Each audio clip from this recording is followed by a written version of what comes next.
Hey, in this video, I'll share with you 5 types of people who stutter based on your relationship with stuttering. Why does that matter, you might ask? Well, this relationship determines how you manage to deal with stuttering, how successfully you deal with stuttering, if you would, and ultimately how you live your life. So at the end of the day, that's what truly matters. So stay tuned.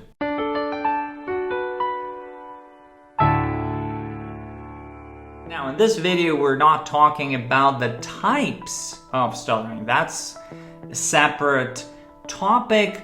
In general, we want to understand that there are 2 types of stuttering. Developmental stuttering, which develops over some period of time, and it's associated with a certain emotional, typically, pain. Again, we'll talk about the relationship with the stuttering moment, but typically a person tries, or at least their brain tries to say it fluently. It's not happening, it doesn't feel great.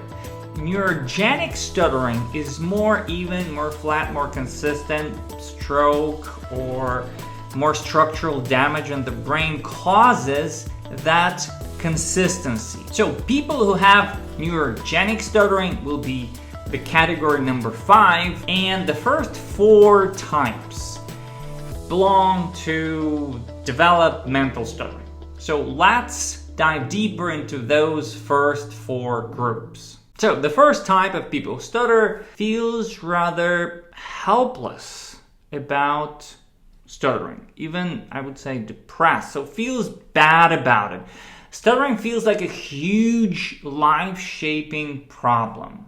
Like I'm trying this and that, and nothing seems to work. There's nothing I can do about it. And here I want to talk about the concept of learned helplessness.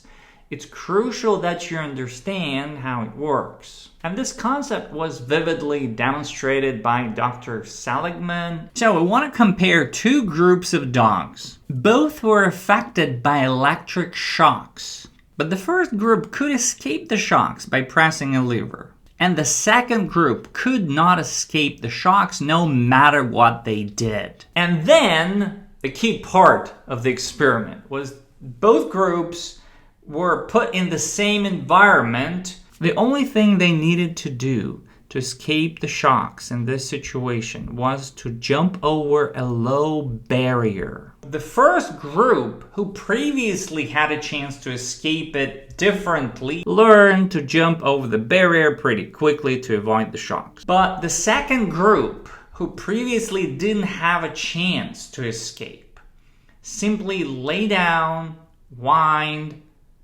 most of them, and didn't do anything. Even though there was a clear chance, there was clear how to escape it. It was not that difficult. Now, why it's relevant for people who stutter?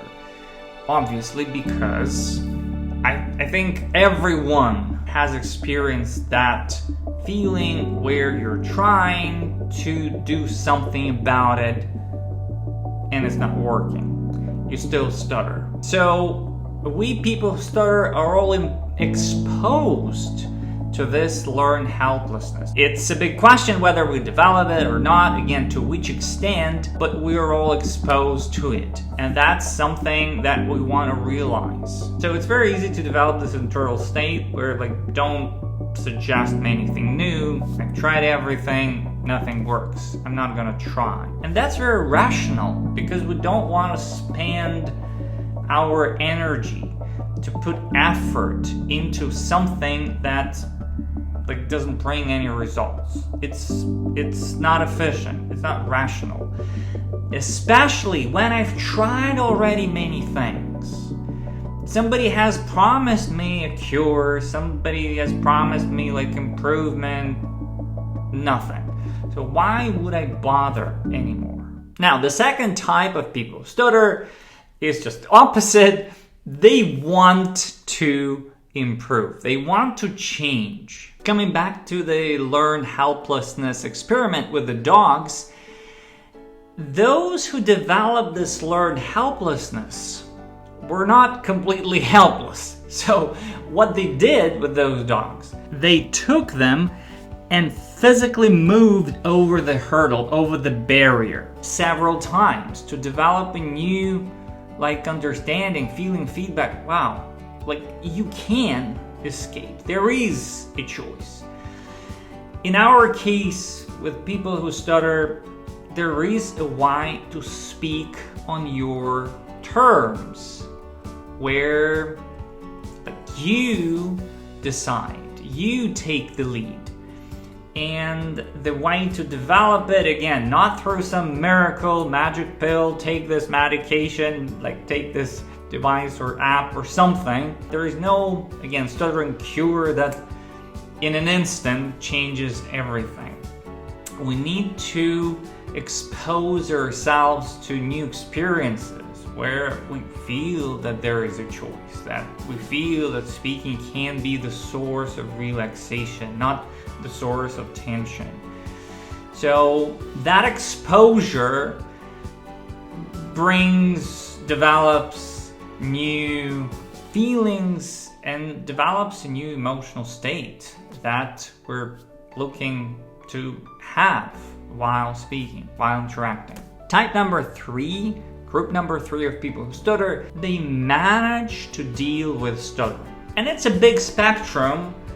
Here in this group, there are a lot of people who still stutter, but they manage to find the job, build relationship, got married. In this group, I also include people who call themselves ex-stutterers or say, I overcame it. Coming back to this relationship with stuttering, I don't think it's that beneficial to call yourself ex-stutterer, because what that means is actually I'm a fluent person nowadays.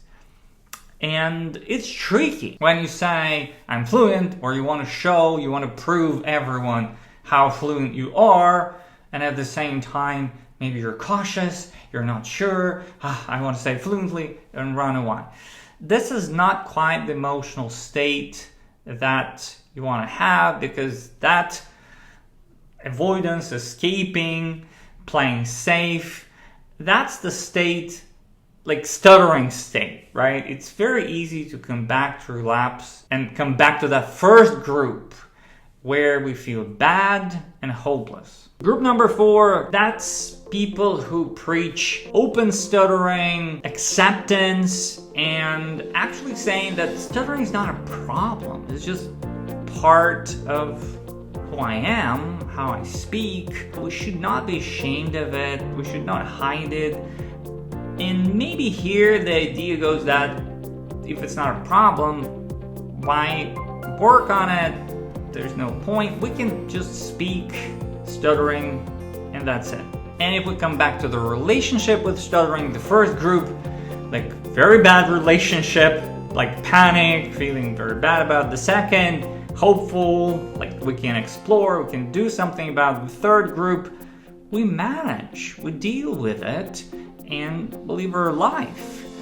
The fourth group, saying it's not a problem. We don't need to do something about it.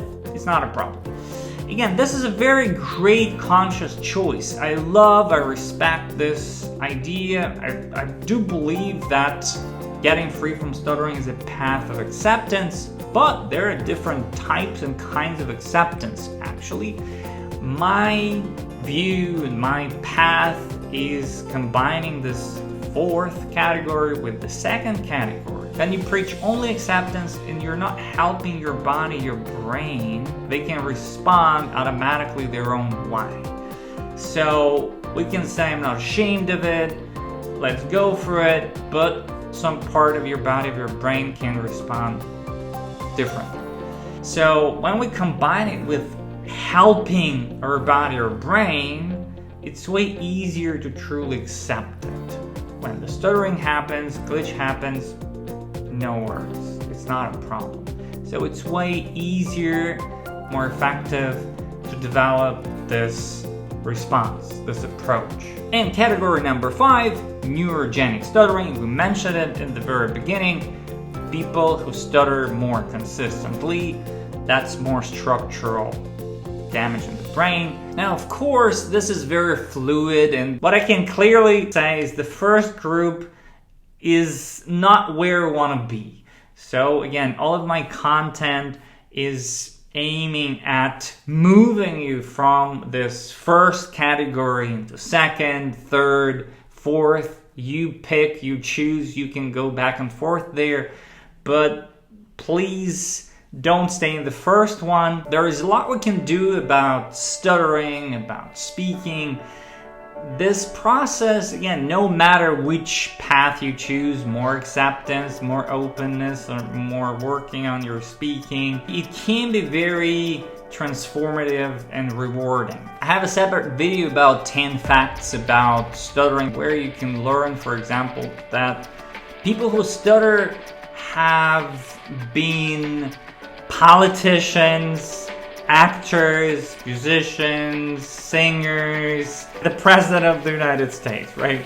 So you can be anything you want to be. Don't let it be an excuse for not living your life fully and truly. Speaking, life in general, doesn't have to be painful, it doesn't have to be a struggle. You want to feel present, both in that speaking moment and present in your life, where you feel you truly belong here. So please leave a comment, say which type you are. Maybe I forgot some type, maybe you had quite a journey moving back and forth. Please share. For more videos, subscribe to this YouTube channel. If you want to go deeper into what we can do about stuttering and speaking as a skill, head over to freefromstutter.com and join my free training there.